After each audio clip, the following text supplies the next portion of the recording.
discuss strategic material readiness, and there's probably nobody better to chair that panel than the Deputy Commanding General at AMC, Lieutenant General Larry Weish, who will chair the panel, and assisting as our moderator, Major General Retired Hamp McManus from AECOM, and I'll turn it over to these guys. Thank you. All right, good, Hamp.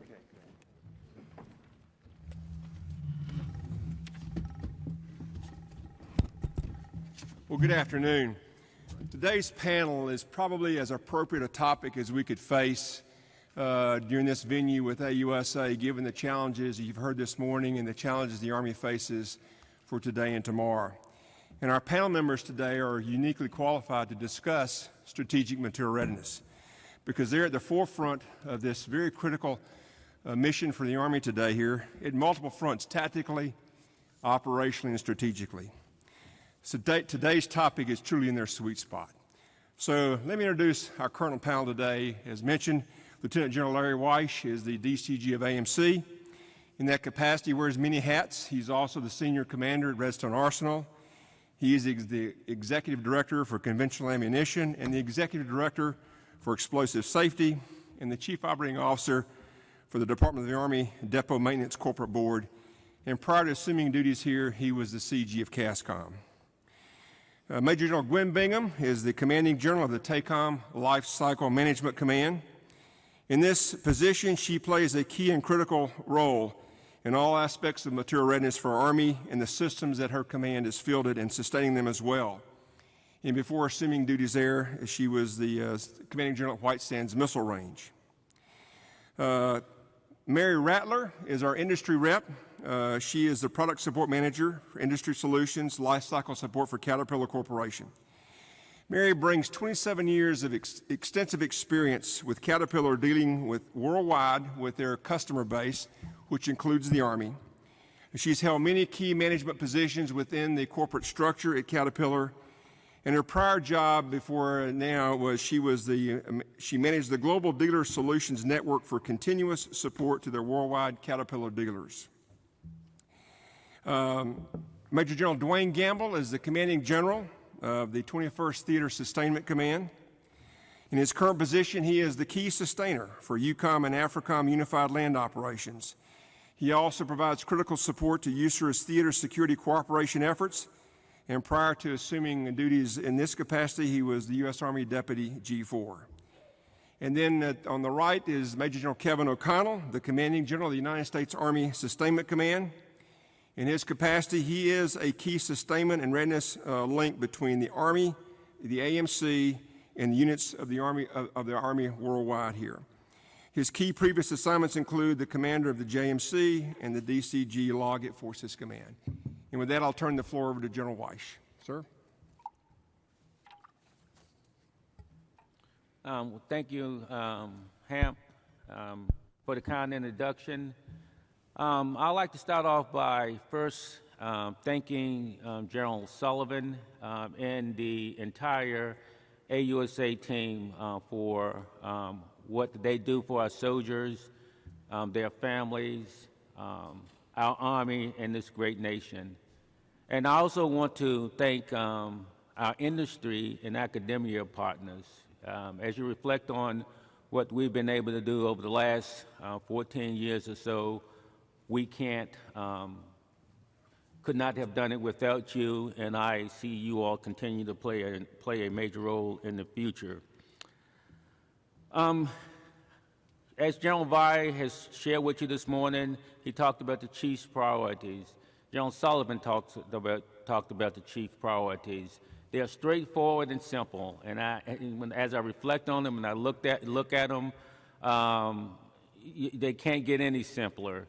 So what we've also done, as reflected on the slide, is we've also shown you his strategic readiness guidance. And so these are some things that we are taking into account as we look at providing material readiness to the current and future force. I won't insult your intelligence by reading the slide, but pay particular close attention to the bigger circle on the slide in support of meeting the chief #1 priority of delivering readiness. And so what I want to do is shape this panel discussion with regards to how we see ourselves providing material readiness to the Army in the future. We have learned an awful lot over the last 14 years. And I do believe that we have aligned the Army materiel capabilities with the COCOMs, the ASCCs, to provide strategic agility and operational flexibility to the COCOM commanders. We've done that with the alignment of our transportation brigades, our contracting brigades, our Army Field Services Support brigades, as well as our foreign military sales teams and our research and development capabilities. Currently, we are supporting 7 named operations throughout the world. In addition, as I speak today, we are supporting over 20 joint exercises over the globe. And this does not include the hundreds of exercises we support day in and day out. So we believe that we have the right organization to be able to meet the requirements of this complex environment and also deal with the unknown. There are 4 things I want to focus on this afternoon to help shape the panel, in addition to me just talking about the organization and how we're aligned. The first is the organic industrial base. As General Vice says, and many of us in the Army Materiel Command often says, the organic industrial base is our national security insurance policy. We must maintain a viable, capable organic industrial base to sustain decisive operations in the future. There are some unique capabilities in our organic industrial base that you will not find in the commercial sector. General Vi briefly talked about Water of Elite this morning, where we had the challenge with the gun tubes. And as you reflect on that, it's pretty, it's amazing that that is the only capability of its type in North America. So we must protect our organic industrial base. And there are other unique capabilities, like at Lake City, Corpus Christi, to mention a few. The other point that I would like to make on the organic industrial base is because many don't know the impact that it has on our local and national economy. So if you look at the bottom of this slide, when you reset a M1 tank, it affects 41 states in the United States of America. 41. And we do not do a good job telling that story. We just don't do a good job. And we have to do a better job of telling that story, because what we don't want to do is find ourselves where we were in 2002 with our ammunition, where we did not have the capability to surge to meet the wartime requirements. Now, since then, we've been able to invest a great deal of money in the industrial base, over $1.5 billion. We put some processes in place, so we've made some progress. But as I tell the team often in the AMC headquarters, being a logistician, you're only good as your last log pack. So we can't rest on our laurels there.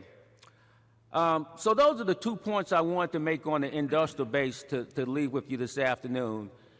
General Vi talked this morning about Army prepositioned stocks and activity sets. They will continue to play a major role in our Army in delivering readiness, as you can see reflected on the slides. And I do believe there are some opportunities to continue partnering with industry in this area. We have several ongoing initiatives, as well as we're in the process of building up several of the app sets as well as the pre-positioned stocks. Currently, our apps equipment is valued at over $20 billion. And then for FY16, we see the COSIS requirement being over $450 million. And we need your ideas of how we can better keep this material in a state of readiness for our troopers in these various locations, especially when you look at how we are operating. So your ideas, your thoughts really matters, and our ears are wide open. Operational contracting is another area that will play a major role in how we do business in the future. Currently, we've in FY15, we invested over $7 billion in support of the COCOMs and ASCCs. The work that James Simpson and his team does by way of the expeditionary expeditionary contracting command is phenomenal. And so we need your ideas in that area, and then we can talk about that a little bit more in the panel discussion. But that operational contracting will continue to play a major role in what we do in Army Materiel Command and as well as Army. It's interesting. We were in we had the former AMC commanders in yesterday with Joe Vi, and it was amazing the time we spent on operational contracting, and them just saying, hey, we got to make sure we pay attention and we're training the workforce, et cetera. So lots of work to be done there, but we are making some progress. And the final area I want to just briefly talk about is LOGCAP. As you reflect on history, it's a fact that our civilian partners have been with us all the way, and we don't see that changing. But I tell you, we have gotten better at getting better, and we have made our best better by working with our industry partners. And Kevin O'Connell will talk to you about some innovative thinking that he's done and some things that he has put in place that to allow us to better partner with industry that will ultimately allow us to deliver the readiness to our soldiers, to the COCOM commanders, and the joint force. My final comment is that we got a little bit of work to do, but there is no doubt in my mind that we will continue to deliver the readiness that our Army leadership has asked us to do and our nation has asked us to do. And I do see the organic industrial base, Army pre-positioned stocks and activity sets, operational contracting, and LOGCAP playing a major role in that. Thank you for your time this afternoon, and I'll turn it over to Gwen. Thank you, sir, and good afternoon to everyone. It's a pleasure and an honor to be here and to join my teammates on this panel. Hamp, very good to see you again. I want to say, as General Weiss did as well, I want to say a hearty thank you to each of you that are in this room and those not in this room for the support that you provide all of our men and women who are deployed in places all around the globe. Thank you so much, very much. We greatly appreciate you. I'd like to talk a little bit about the Tank Automotive and Armaments Lifecycle Management Command and our role in delivering readiness, if I can have my first chart first. If you take a look at this, and the chart is named TACOM LCMC Core Competencies, but I could easily call this a team of teams chart, because as you look at the confluence, we are the confluence of the acquisition, logisticians, and technology, science and technology engineers, developers out there who bring to bear and allow us the opportunity to provide that readiness in places all around the globe. We do that throughout our portfolio of ground combat systems, combat support systems, and soldier support systems that we manage, acquire, sustain, and maintain from cradle to grave. And I like to take a phrase from General Vai's phrase when he says, if a soldier eats it, wears it, drives it, or shoots it, the TACOM Lifecycle Management Command manages and oversees that, again, throughout its lifecycle management. We oversee about 3,200 major platforms and weapon systems and just over 38,000 secondary items, read that, engines, transmissions, axle, etc. But again, we are a team of teams, dedicated professionals who understand what it means to be where a soldier needs us to be to deliver that readiness in places all around the globe. And if I could, to divert for just a moment, TACOM is actually in about its 75th year. We're slow rolling our 75th anniversary this year and next, but TACOM, by another name, was stood up from a historical context just outside the Motor City of Detroit, Michigan. That was not by accident. We were placed there to take full advantage of the synergy between the automotive industry and the military. And so at the time when World War II was, we were embarking upon World War II, we had the privilege in the military to team actually with Chrysler Corporation as we were producing M4 Sherman tanks.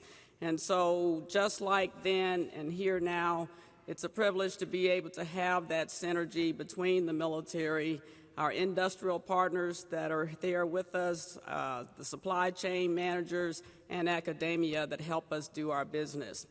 I'm the senior commander at Warren, Michigan, and 4 other locations, and oftentimes I find myself saying these words. There's no way we could do what we do inside our gates without the full support and partnership of all of our stakeholders and partners outside our gates. And from my vantage point, I think that's a fantastic good news story, and we tell that story often. Not pictured on this chart, I would like to say we too enjoy a strong partnership with Defense Logistics Agency as it relates to parts management and our organic industrial base workload opportunities. I also joined General Weiss in talking about our organic industrial base. I have the privilege to have 6 that are working under the TACOM Lifecycle Management Command, from Sierra Army Depot on the west coast to Waterville Lee Arsenal on the east coast. In between there, Red River Army Depot, Anniston Army Depot, JMTC at Rock Island, and our GOCO facility, which we call our tank plant in Lima, Ohio. For sure, as General Weiss and General Vai often says, they are our nation's national security insurance policy, because when you need them badly sometimes, and you want to retain that critical skill set that those artisans bring to the table in terms of those unique skills. So we are very blessed to have 6 among our TACOM Lifecycle Management Command that help us deliver that readiness around the globe. I think I would also say not only team of teams, but partnerships. And if you think about it, in this time when we have diminishing fiscal resources, both on a manning, from a manning perspective and in dollars, it just makes good business sense that we partner. And so we want to go out of our way to make sure that we continue those partnerships that we have built over time between us and industry, between us and academia. There are 17 universities alone in the Michigan state, and we want to make sure that we be good partners to our supply chain managers as well. And so yesterday we had a small business forum. I will tell you that our organic industrial base facilities partner not only with big business, but small business. And yesterday we had a small business forum, and I think it was Nancy Smalls who said it best, small business is also big business. And so for us in our organic industrial base, that certainly holds true.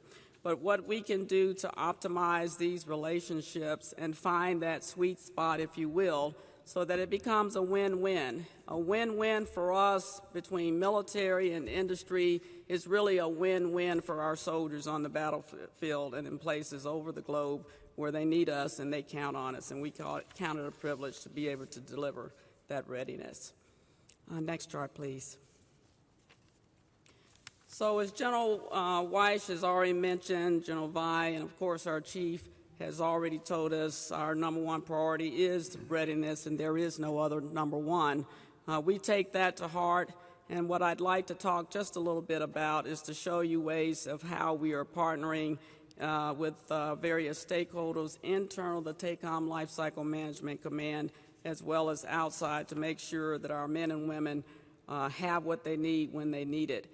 I like it when it was said earlier this morning in one of the other panels that we never want to see our men and women in a fair fight. We absolutely do not. We want to make sure that they have the technological edge and that we can provide them those necessary equipment, platforms, weapon systems they need anywhere they're delivered to them. We deliver readiness around the globe at the tactical level. This chart really depicts the logistics assistance representatives, our LARs, that are embedded within Kevin's footprint, the Army Sustainment Command and his AFSB.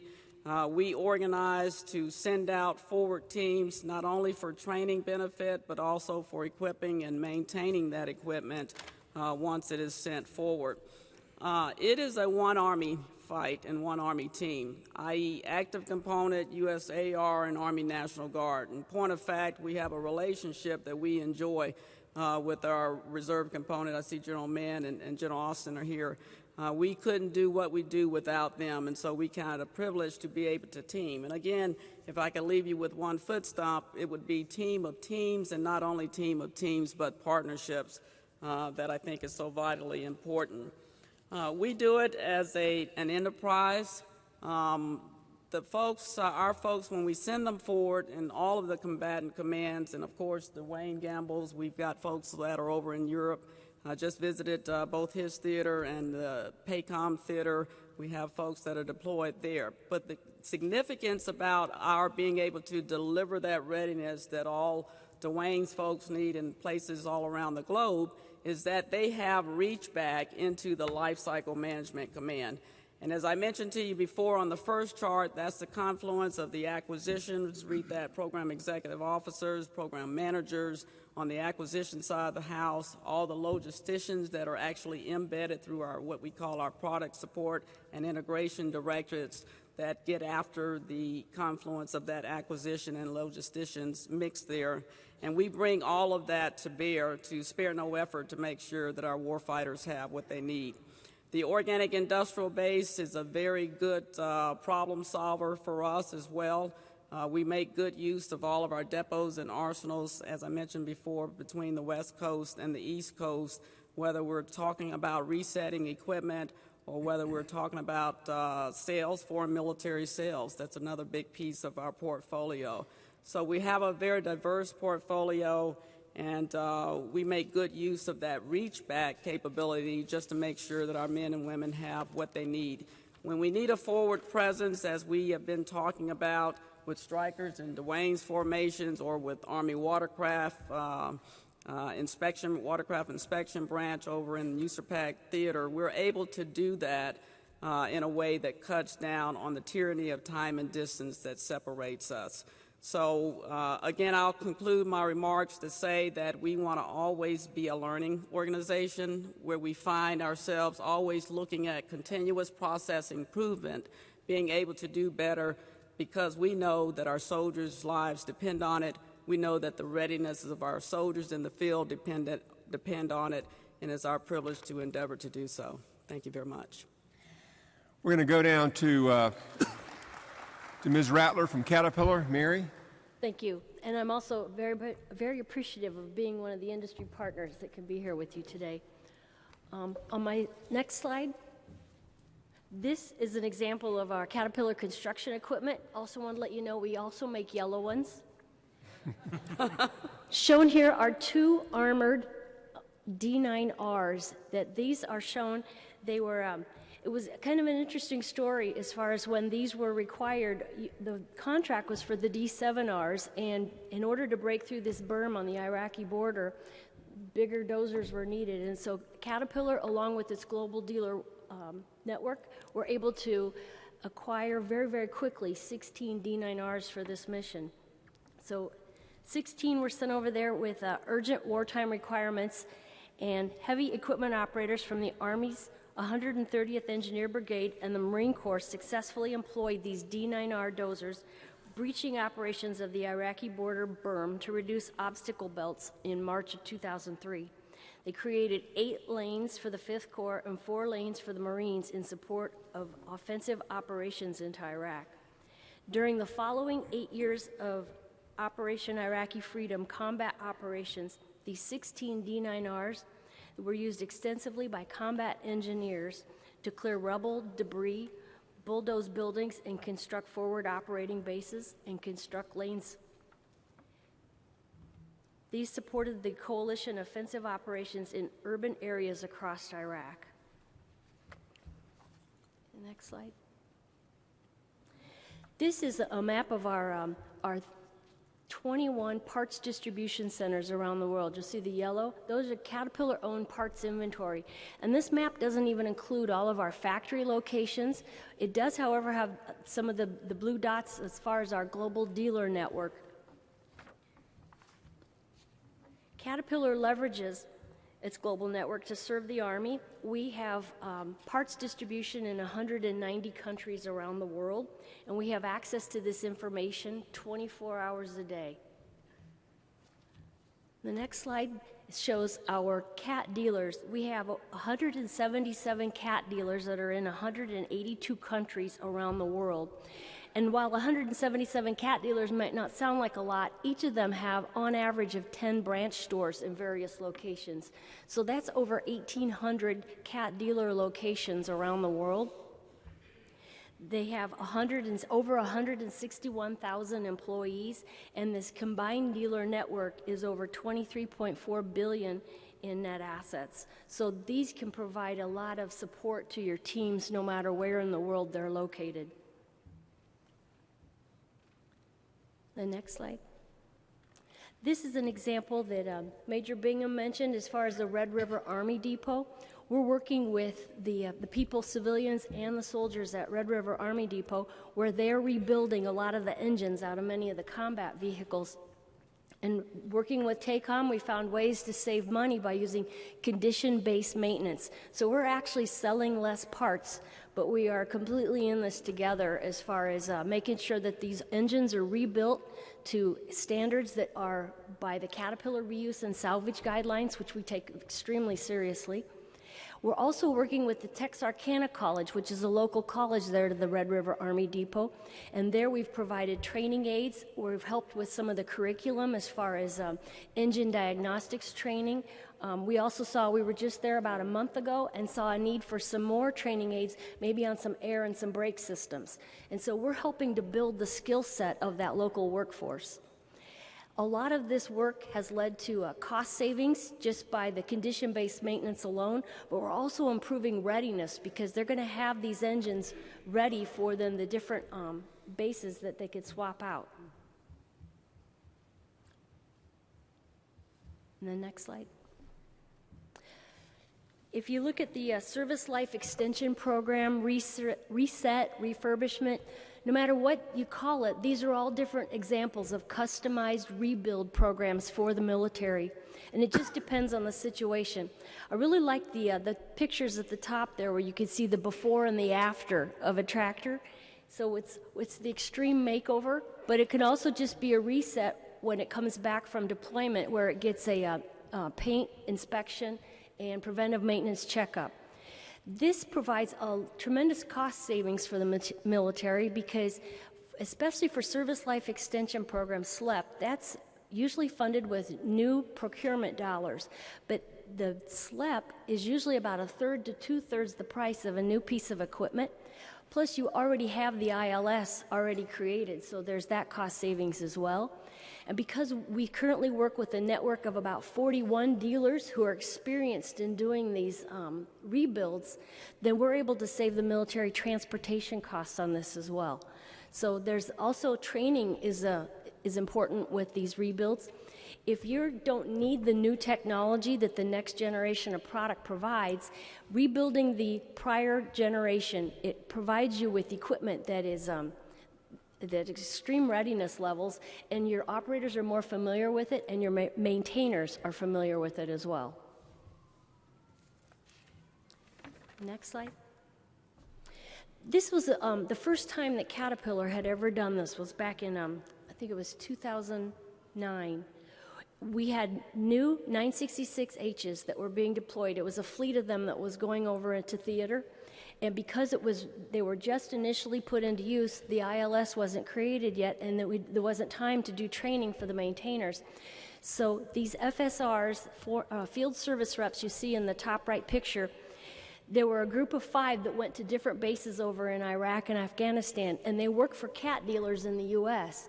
And we had a group of about 15 of these different field service reps that took turns going over there for about a year or so at a time. And they were at these different forward operating bases. There's a picture of one in the bottom middle picture. And also, when they went over there, we shipped them with containers. So they were shipping containers that were their shop. And in these containers, they had the tooling, parts inventory. And these can be customized however you want for remote support in different locations. And that brown flag that says CAT on it flew over top of where their facility was, and they would repair, maintain the CAT equipment. And as time went on, they repaired a lot more than just the Caterpillar equipment. In fact, one of the emails that we got from the soldiers it said that we just tell people, well, if you got something broken, go to where that CAT flag is, and they'll help you out. So we were repairing a lot more than just CAT equipment over there. I'm proud to say I have one of those flags in my office. But this is an example of a bunch of different types of customized containers that we can provide for remote locations around the world.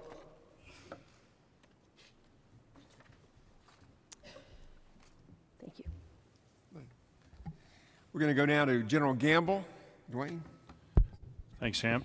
And thanks to echo General Bingham's thanks to the audience here. Thanks for all you do for our Army every day.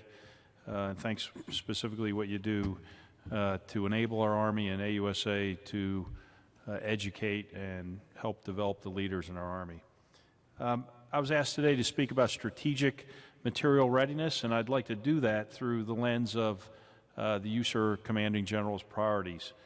And I'll talk a little bit about the priorities. I'll give you a thesis statement, and then I'll illuminate a couple points as we go along. Those couple points will either talk about our challenges or how our initiatives or some of the ways we're overcoming our challenges. I'll try and leave a little bit on the table so that there's, during the Q&A, and I'd ask you to challenge any of the assertions I make or even my thesis. So without further ado, General Hodges, the USER commander, his priorities are nested with the Chief of Staff of the Army priorities. They're readiness, enabling the alliance, and leader development. And so I think readiness, it may be self-evident, but I just would like to illuminate the point that, you know, we look at readiness in USER as a war-fighting level of readiness.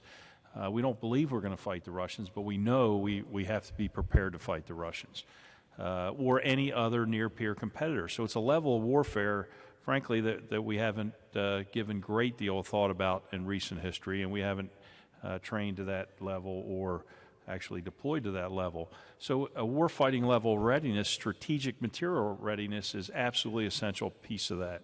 It's a subset of that warfighting level of readiness. The second priority, enabling the alliance, is USER's way to ensure that we are enabling our partnership, reinforcing the world's greatest alliance and most successful alliance in history, NATO, the North Atlantic Treaty Organization, and creating a deterrent effect to those people who would wish harm on our alliance or seek to fracture our alliance, and also to assure our allies that the United States will be there alongside them, both physically and in spirit. Then the last piece, leader development. You know, again, AUSA is a leader development organization, and everybody in this business is into leader development. But we do believe we have a lot of progress to be made in Europe with reinvigorating a maintenance culture within our units at echelon.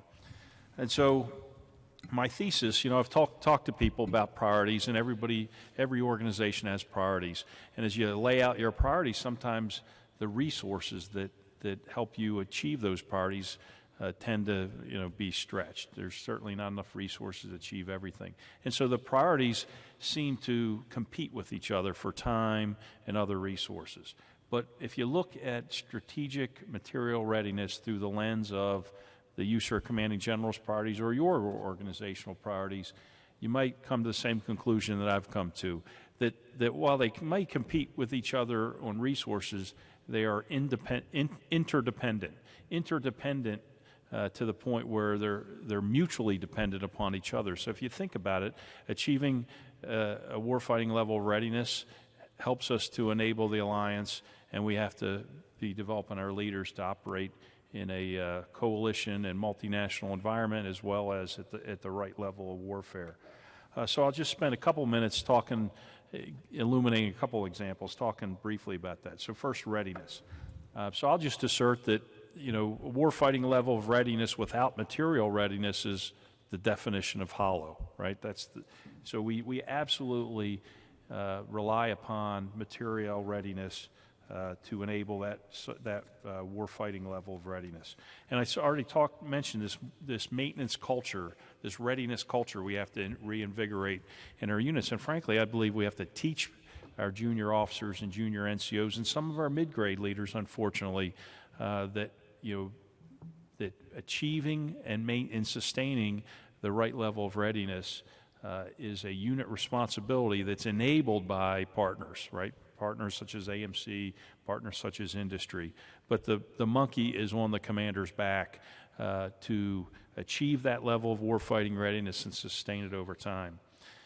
That readiness has to be resilient, and I'll just be the first to tell you that I think the fact that our Army has no pass-back maintenance capability in any tactical formation except a brigade combat team is not resilient. That runs counter to at least my view, and frankly, I think the USER commander's view on resiliency.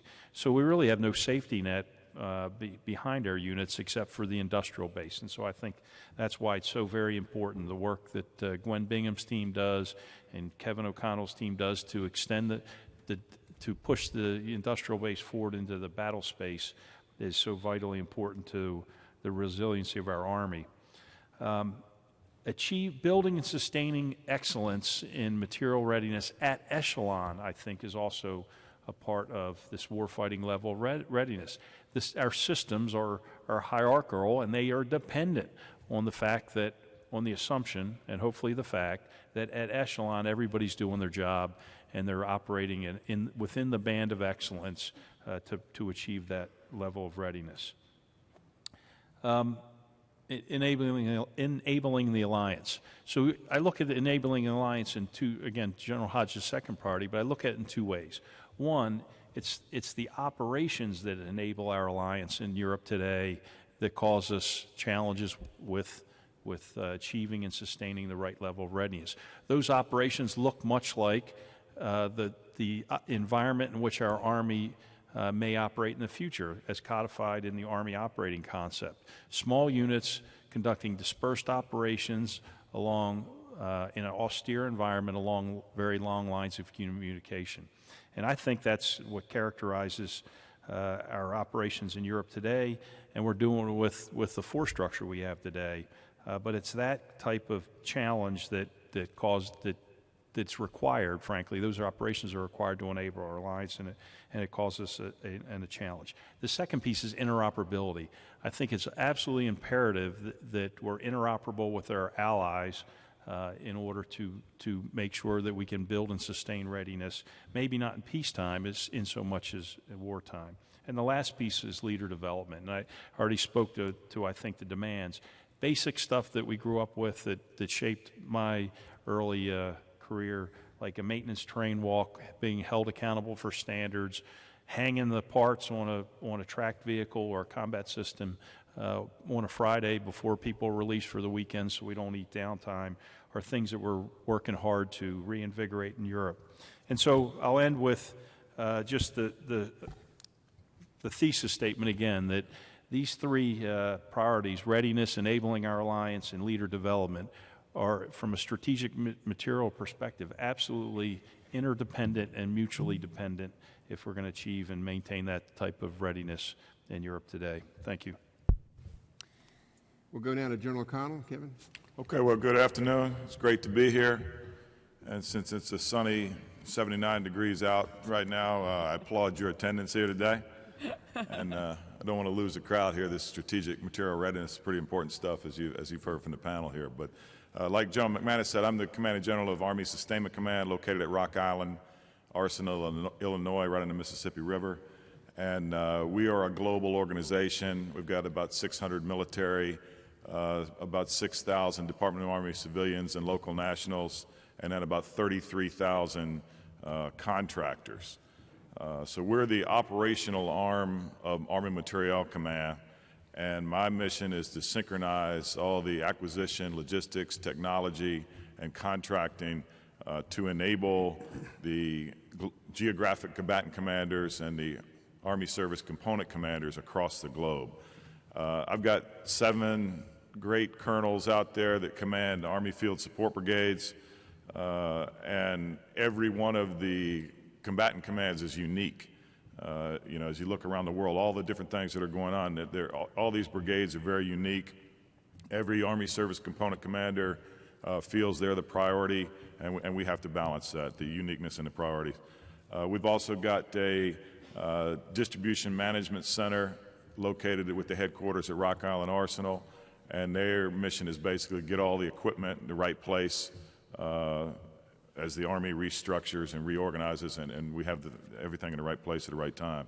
So to do that mission, much like Gwen and some of the teammates up here have talked about, we cannot do that without industry, without business, big business and small business. About 75% of the mission that I execute is done through service contracts. So again, like others have said, appreciate all that you do to bring to the fight.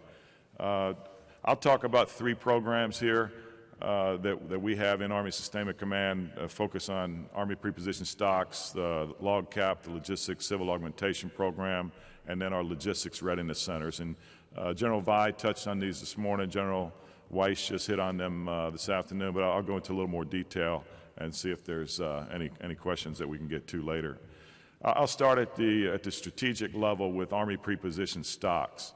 And I took command August of 14. I gave General Vi a 90-day assessment, kind of giving my sense on the command where I thought we were. And he said, you know what, you've got a lot of glass balls you're juggling. But that APS, those Army preposition stocks, that's the Waterford Crystal. And being a proud Irish American, I can relate to that, especially around St. Patrick's Day here. But it's very important because the preposition of stocks is really a very important piece of the mobility triad. You know, we've got airlift, we've got sea lift, but then the preposition stocks get that equipment forward and take away the tyranny of distance when we're becoming a more continental United States focused Army or stationed Army, but we can project power and have equipment where we need it when we need it. So we've got preposition stocks in Korea, Japan, Italy, Kuwait, Qatar. We've got emerging preposition stocks going in Germany. Those are all land-based, and then we've got preposition stocks afloat that tether in the vicinity of Diego Garcia and the Indian Ocean, Pacific Ocean, and they're swing stocks, and then we bring them back into Charleston, South Carolina to maintain, reset, and refit that equipment. So preposition stocks are really combat focus, O-plan focus. A unit falls in, a brigade combat falls in, draws equipment, conducts their operation, and brings it back to turn it back in, and we reset it and keep it maintained and accounted for. Kind of a subset or a tangent off of Army preposition stocks are the activity sets that you've probably heard a lot about. And these are more for training and exercises and operations where our unit uses them, and again, then we maintain them. So we've got the Korea equipping equipment set, the Europe activity set that General Gamble is very involved with. These are both Armored Brigade combat teams. And we've got emerging requirements here and opportunities in Southeast Asia, in Malaysia, Vietnam, Cambodia, South Asia, Bangladesh. And these will be less brigade combat team type sets, but in South and Southeast Asia, there'll be more humanitarian assistance, disaster relief, engineering, medical, and things like that to respond to events and crises in those areas. Let me switch to LOGCAP, Logistics Civil Augmentation Program. This has been around since 1985. I've got personal experience with this in Bosnia in the mid-90s and East Timor and Indonesia in the late 90s, and we've all had a lot of experience with this in the Middle East since 9/11. This is really a global response to contingency operations. And the program was designed as we took down force structure within the Army. We took out a lot of combat support and combat service support force structure. This gives us that tool in the kit bag to be able to respond quickly in a crisis and get things done. A lot of it's base life support, supply, maintenance, transportation, engineering type activities. So we support all the geographic combatant commanders and the Army Service Component commanders with this. And we're in Afghanistan, Iraq, UAE. We're in Africa for a lot of ISR missions and base life support, and Eastern Europe. So we're quite a few places around the world. And I see emerging requirements here as we look to Southcom and the Pacific Command as we go to train as we fight and kind of set the theater. This is a great tool in the theater in the GCC commander's kit bag. These are big business companies, large businesses. Currently under LOGCAP 4 is the current program. Kellogg Brown & Root, Floor, and DynCorp International are the three major contractors. We will go to LOGCAP 5 in the November 17 timeframe, and we see more competition and more interest with a lot of companies competing for these very large contracts. And then finally, I'll talk about at the installation level our logistics readiness centers. We've got these at 73 locations, so every post-camp station across the world. We've got an installation support tool, and this is supply, maintenance, transportation, dining facilities, laundry, dry cleaning. These are a mixture of small business and big business. So if the contracted installation is $35 million or less, it goes to small business. So again, I think there's opportunities for partnership here. We are very constrained in our resources to support the logistics readiness centers, so we're having to find ways to do things smarter, do things more efficiently, be innovative, and save money. And I think I'll pause there and entertain any questions we got for the panel. Thank you. We've got several questions, some addressed to the individual panel members and some for the panel at large. And so I'll begin with the first question of General Weiss. How is AMC organizing and preparing for the transition to the sustainable readiness model? And is assigning readiness objectives to each type unit a return to tiered readiness?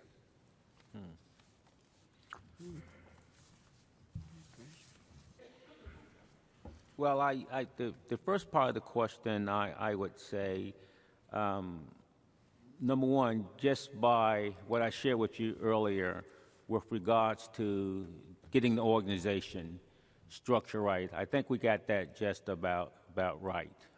And we'll continue to improve that.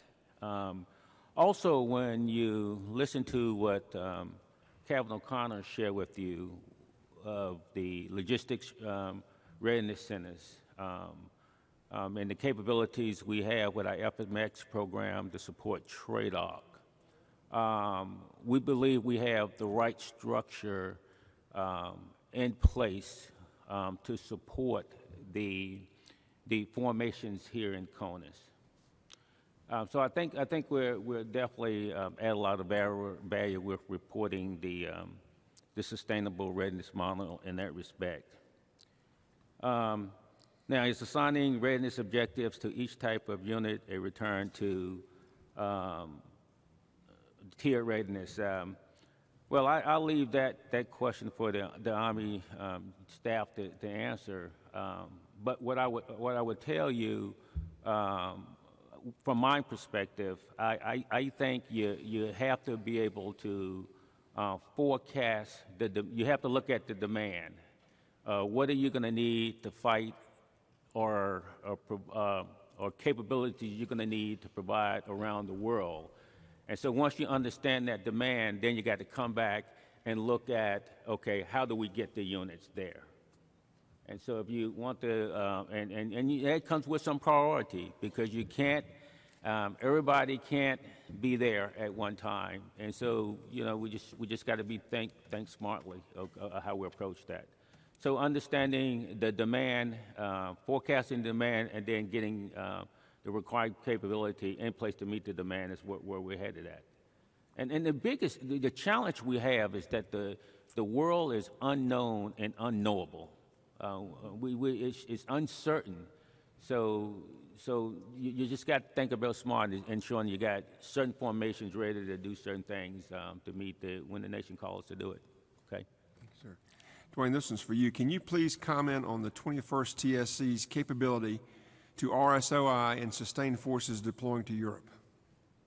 So yeah, that's a great question, and there's some things that puts a knot in your stomach, and that puts a knot in my stomach, and here's why. So we all know, and we heard earlier today in a couple other panels and discussions, that we've tailored our force structure in Europe.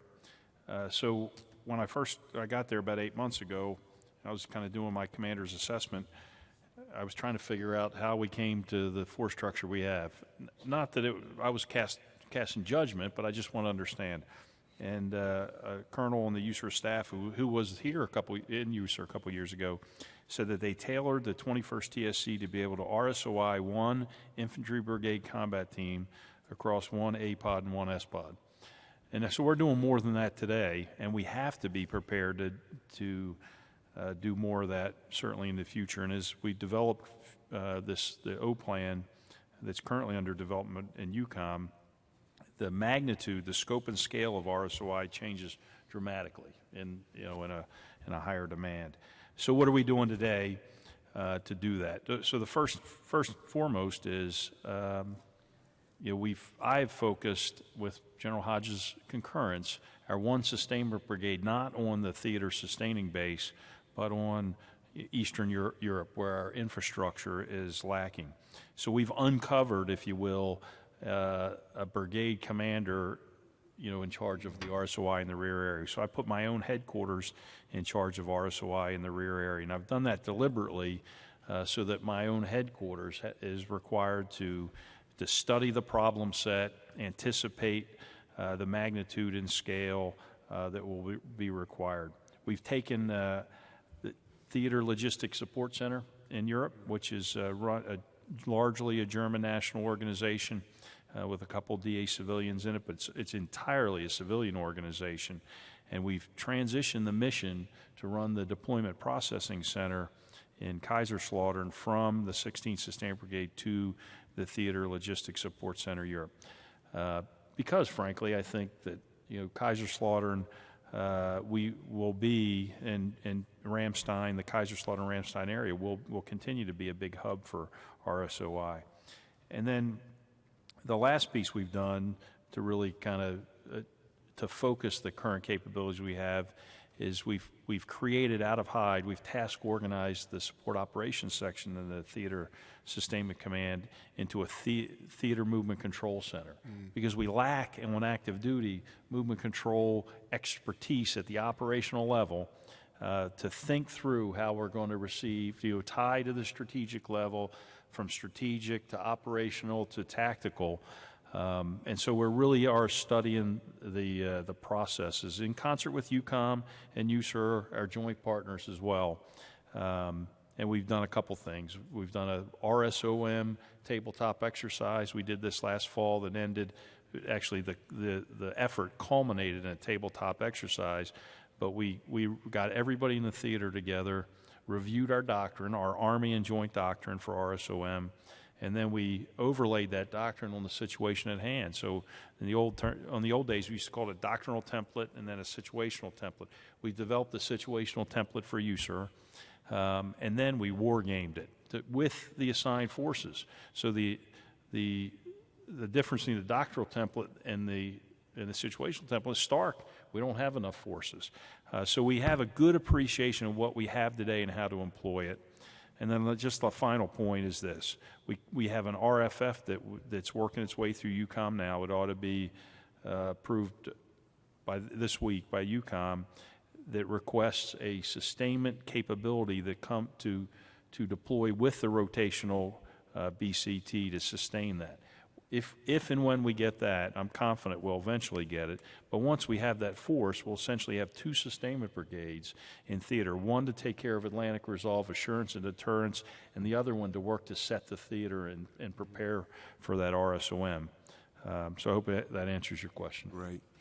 The next is for General O'Connell. Kevin, DOD's over-reliance on LPTA, low price, technically acceptable, is slowly but surely eroding, if not killing, the industrial base.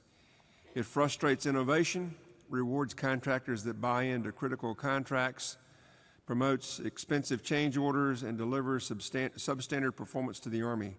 What are we doing to get away from LPTA and return to the best value, returning to best value to a greater degree? Yeah, I would just say in the Logistics Readiness Center arena under the EAGLE program that we've got, the Enhanced Army Global Logistics Enterprise, we do use a lot of LPTA.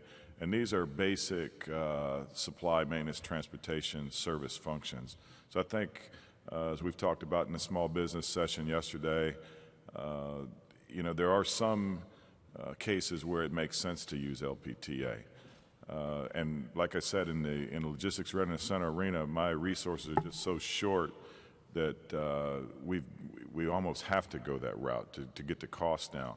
And, you know, I would use the analogy, if you want your grass cut at home, you can hire the Caterpillar monster tractor that's going to cost a lot of money. You can hire the kid next door with the push lawnmower. And all you want is the grass cut. You don't want the roses trimmed and the bushes edged and that kind of thing. So there are, uses and for the right reason, an option to use LPTA. And in this LRC business, it's turned out that it's saving us about 19% of the cost in going that route under EAGLE, under the big umbrella program. So I'd just counter with that. Okay. Next one's for Ms. Rattler-Mary. Caterpillar does a great job supporting the military in the field. What's on the horizon at Caterpillar that takes that support to the military to the next level? Thanks. One of the things, we talked about the service life extension and the rebuilds, and also some of the contracts as far as lowering the costs and improving readiness, but one of the things that we're working on now is a proof of concept with a couple of different branches to show that telematics, so it is remote monitoring of your equipment, and it doesn't have to just be CAT equipment. As long as the sensors are there, we can still plug into that, and then from a remote location, you're able to see fuel burn, asset utilization, location, hours on it, any active fault codes that might be going on. And so this can help. We've seen it with in the commercial business where it saves a lot of money and a lot of fuel, and it can do the same, I believe, for the military. Okay. General Bingham, this one's for you. Gwen says, in a gym environment constrained by dwindling resources, what are some specifics that industry partners can provide to TACOM in order to enable it to provide strategic material readiness? Yeah, that's a great question. I think, as I was mentioning before, with where we find ourselves with dwindling resources, any way that we can come together and partner through public-private partnership opportunities, I think, is something that we can really max and optimize because it becomes a win-win not only for us in TACOM and the military as we support our warfighters and our joint forces teammates, but it becomes a win-win for industry as well. And I just think back from a historical context, and the reason we were stood up is because we were able to take advantage of the industry there in Detroit during World War II, came together quickly as a nation. Chrysler led the effort in the M4 Sherman tank production, and we were able to crank out tanks in a rapid manner. And so obviously, fast forward 75 plus years, maybe we don't use that same template, but in a sense, that probably was our nation's earliest public-private partnership, if you could use that as an analogy. Thank you. Yeah. This is for the panel, so I would offer up to each of you in this way here. What, in your judgment, is the top concern you have about achieving this material readiness mandate by the chief? I'll just offer one thing, and it ties together maybe a little bit the last three questions. I honestly believe, is in USER today, and maybe in other places, dispersed operations, small units, that proper diagnosis of the fault is our number one, at least in USER, it's my belief it's our number one challenge when it comes to material readiness. And so the sensors that you talked about, Mary, the LPTA, you know, frankly, I think it's about the requirement, right? I mean, if we get the requirement straight and we don't trade off sustainability in the acquisition process early, that we can get to, you know, true 21st century condition-based maintenance. We can get to the point where we can simplify diagnosis, and so that distribution then becomes the number one problem. But currently today, I believe it remains proper diagnosis at, you know, at a remote site where it's a company or a smaller element operating without infrastructure and without access to, you know, the full complement of even the organic brigades, you know, maintenance capabilities. Yeah, just a couple of points. Our soldiers get stuff to where it needs to go. Our logisticians, despite, in my opinion, how difficult it may be given where they are. We also have the tools. I failed to mention, like AMC, we have the material readiness COP, where we can see the status of our Army, and so we can almost project readiness. So we got those tools. We're filling the LMP, the Logistics Modernization Program. But I believe our biggest challenge will be the industrial base. And let me give you one more example here. At Rafford, we produce an energetic called nitrocellulose. It goes into 90% of the weapons systems in the BCT. It is the only one in North America. We have to pay attention to the organic industrial base because that's going to facilitate delivering readiness and the right capabilities to our trooper. That's a great comment. I'd like to talk to probably as we bring on new equipment, new systems, platforms, et cetera, one of the largest costs is sustainment of those systems. And so where we find ourselves is looking at divestiture of equipment, whereas we know we have shrinking resources, read that monetary resources, and sometimes we are challenged because we're trying to make sure that we can maintain our equipment at a high level of readiness. However, we find ourselves having to make trade-offs because there's not enough resources to handle the new equipment plus some of the old systems. So one area that we must probably see ourselves getting better in is equipment divestiture. Yeah. Kevin, any comments? Yeah, I just pile on to a comment Dwayne had about in the contracting world, getting the requirements right. You know, I think that's inherent upon the government to make sure we get the requirements right. And then that operational contract support is so important that we've got properly trained contract officer representatives. They know what the statement of work is. They know what the performance work statement is, so they can oversee the contracts. We put a lot of work in at ASC over the past year, a little over a year now, to do a very thorough contract management review. Like I said, about 75% of my mission is service contracts. We've got about 300 contracts. And my commanders have to brief me on everything that's a marginal or unsatisfactory performance as we do this quarterly. Only got 6 that are, we just had a brief last week, only have 6 out of 300 that are marginal or satisfactory. So the contractors are performing very well. The 6 were not small business. I mean, these are pretty big companies that are struggling, and we work with the CEO and the corporate leadership on that. So I think with what we've put in place in-house on our contracts within ASC, we can help educate the Army as we move forward, and we'll take that on to do that. Mary, any comments from your perspective? Because you touched on this in your presentation too. We would like the opportunity to do more of these proof of concepts with the remote monitoring. As you look at the new equipment, it's getting more challenging for technicians to keep up to speed on the electronic fault codes, and we hold our cat dealers to a very high standard for training on service diagnosing as well as parts inventory. And so this would be a good way to help in remote areas of the world to provide a lot better service and readiness. Well, that concludes our panel, and I'd like to thank General Weiss, General Gamble, General Bingham, General Connell, Ms. Rattler for being with us today, and thank you, General Sullivan, for this opportunity. Thanks very much. It's amazing when you have diversity